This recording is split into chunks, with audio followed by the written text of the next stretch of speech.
मौसम बहार की आमद, रंग बिरंगे फूल लोगों की तवज्जो का मरकज़ बन गए। और जब आती है तो फूल, खुशबू और सुहाना मौसम भी साथ लाती है और घुटन, मायूसी, तनाव के माहौल में सोचों को नई ताजगी बख्शती है।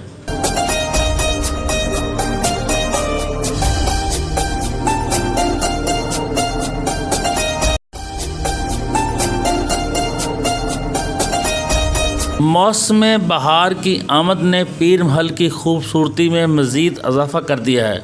म्यूनसिपल कमेटी इंतज़ामिया की तरफ से बेनज़ीर पार्क और इकबाल पार्क में मौसम बहार की आमद से पहले जो फूलदार पौधे लगाए गए थे उन पर इस वक्त फूल खिल उठे हैं।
जिसकी वजह से शहर की खूबसूरती में मज़ीद इजाफ़ा हो गया है।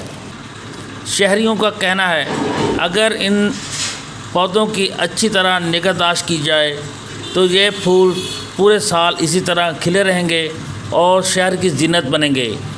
कैमरामैन मोहम्मद उस्मान के साथ मियां असद हफीज़, दुनिया न्यूज़, पीर महल।